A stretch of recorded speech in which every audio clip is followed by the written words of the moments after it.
Hej alle sammen. Da jeg så Pernilles film, så tænkte jeg, at jeg ville lige komme med et respons på det, for jeg synes, det var nogle rigtig gode pointer, hun havde, og så kom jeg selvfølgelig til at tænke på nogle flere også. Men lad os lige prøve at kigge på de ting, jeg har tænkt på. Tid. Tid det er det første aspekt, man skal tænke over. Som regel tager det længere tid at filme en film, redigere den, lægge den op på YouTube og have den klar. Et blogindlæg kan du sådan set skrive med det samme. Det tager måske 5-6 minutter, afhængig af, hvor meget du skriver selvfølgelig, og smide det op. Du kan skrive det fra din telefon, og du kan lægge det direkte ind.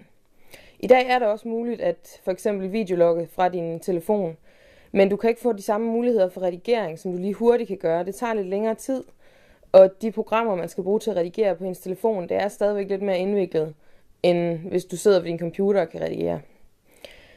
Så tid er i hvert fald et aspekt. Jamen har du god tid til at lave indlæg? Vil du gerne lave mange indlæg, eller vil du gerne lave få indlæg? Hvis du gerne vil lave mange indlæg, så kan det godt være en begrænsning, at det tager så lang tid at lave et indlæg. Underholdningsværdi er nummer 2. Underholdningsværdi er jo i forhold til, er du god til at skrive? Du ved helt sikkert, hvor mega nederen det er at sidde og læse noget, som bare er skrevet rigtig, rigtig dårligt.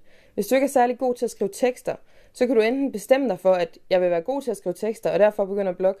Det var sådan lidt min tilgang for 11 år siden, da jeg begyndte at blogge. Eller også så kan du simpelthen sige, jamen det er ikke det, jeg er god til gengæld er jeg enormt god til at underholde på video. Og derfor sætte dig til at underholde via video.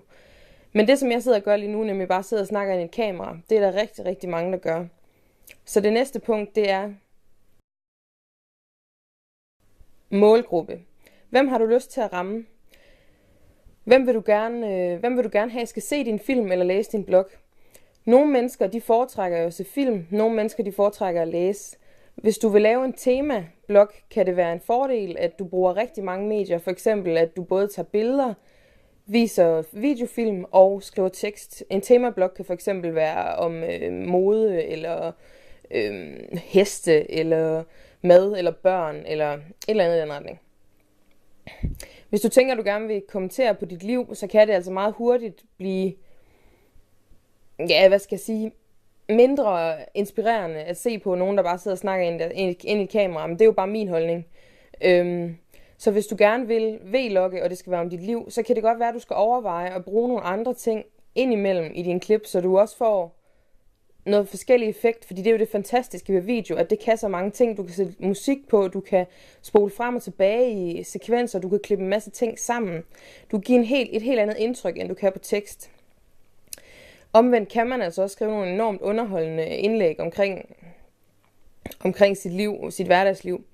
Jeg har så dog lagt mærke til, at tendensen inden for blogging lige nu er, at rigtig mange de bruger mere tid på at tage fotografier, end de gør på at skrive lange blogindlæg.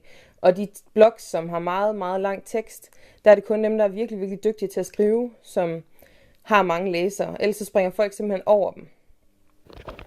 Pernille snakker om det her med etikken i det, og hvad man skal være opmærksom på, hvad man kan være nervøs for i forhold til at skulle begynde med at vlogge, om der er nogen, der ser det osv. Det er jo sådan, at det kommer rigtig, rigtig meget an på, hvad for et emne du vælger at skulle snakke om. Hvis du skal snakke om noget, der er meget personligt, så er det klart, at det kan være en fordel, at du er anonym. Og det er altså lidt svært at være anonym på YouTube. Men mindre du vælger at lave vlogs, hvor du selvfølgelig ikke sidder og kigger ind i kameraet, som jeg gør nu, men simpelthen filmer nogle andre ting. Men lige så snart du viser dit ansigt, så er sandsynligheden for, at du bliver opdaget på et eller andet tidspunkt altså meget, meget stor. Hvis du opretter en blog, så er der muligheden for, at du kan være 100% anonym. Du kan oprette en profil, som ikke kan spores tilbage til dig. Du kan skrive om lige, hvad du har lyst til, uden at der er nogen, der behøver at vide, det er dig, der skriver det. Jeg vil dog stadigvæk sige, at hvis du skriver om dit liv og nævner personer ved navn, og nævner steder, konkrete steder du er, skole osv., at der er stadigvæk mulighed for, at folk de kan finde dig. Så hvis du skal være anonym, så skal du også tænke over dit sprogbrug. Rigtig mange bruger for eksempel, at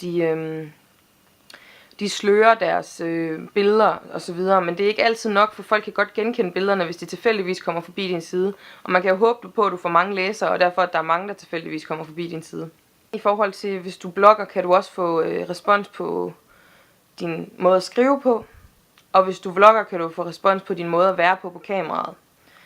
Og det er en konsekvens, man må tage med. Det er rigtig, rigtig sjovt og rigtig, rigtig givetigt på mange måder at være med i de her sociale medier, som blogging og vlogging er.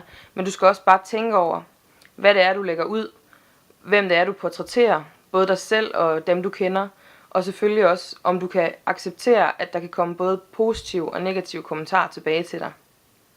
Det her, det var mit respons til det Pernille, hun har fortalt i sin video, og jeg håber selvfølgelig, at I alle sammen stadigvæk vil blive ved med at komme med kommentarer, så vi kan få en rigtig spændende debat omkring det her med vlogging over for blogging. Hej hej!